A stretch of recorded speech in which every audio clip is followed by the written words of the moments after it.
I also requested of the President that as soon as the bill is signed, that immediately federal examiners would be placed in certain key counties where we have faced a great deal of resistance, and we feel that within the next month we can double the number of Negro registered voters in at least 40 black belt counties if these registrars are immediately appointed. The President assured me that they would look into this and ask me to talk with the Attorney General about it before leaving Washington. Dr. King, a number of people seem to feel that with the passage of the Voting Rights Bill coming after last year's rather sweeping Civil Rights Bill, that the time is right for an easing of demonstrations, perhaps a moratorium on racial strife. How do you feel about this? Well, I think that in some areas there will be an easing of demonstrations where there is a real compliance with the 1964 bill and with the new voting bill. That is, if it is vigorously implemented, I think in those areas we may see a decrease in demonstrations. On the other hand, the problems of the North are growing every day, and I think in those communities there will be an increase of demonstrations in order to call attention to the problems in housing, jobs, and in the schools.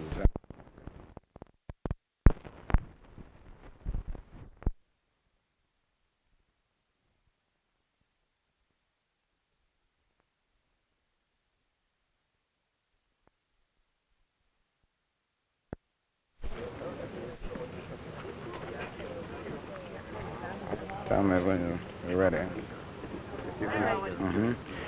Dr. Abernathy, Reverend Fontroy, and I have just had a very fruitful and meaningful hour with President Johnson to discuss some of the vital and important issues of our nation in the area of civil rights.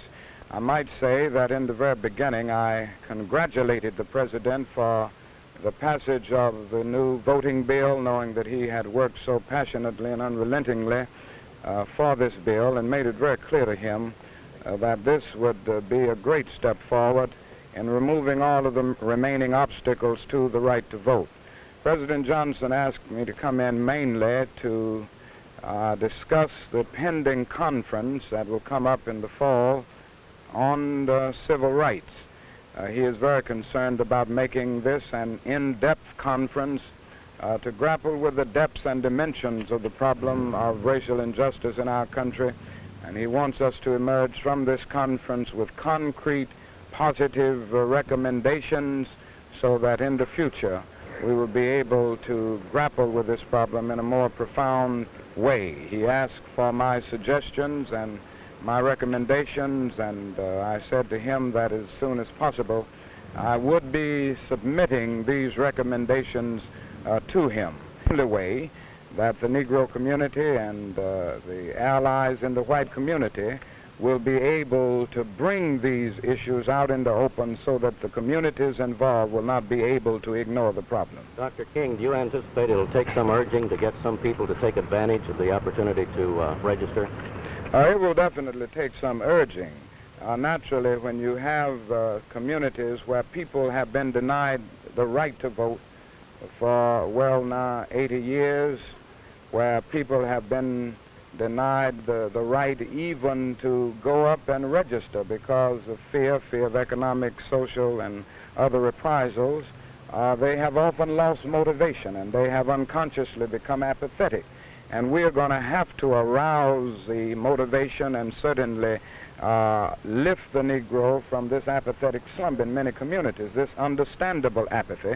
But we have, I think, the resources to do it, and we're just going to do it on the simple door-knocking, going into community campaign that will bring them out and take them down to register. Dr. King, how long will it be before the number of Negro elected officials is proportionate to the number of Negroes in the electorate?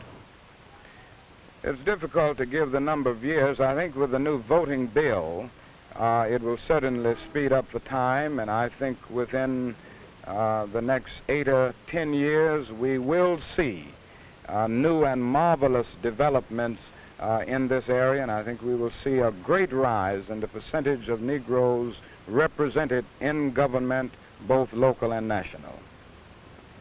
Thank you, Dr. King. Mhm.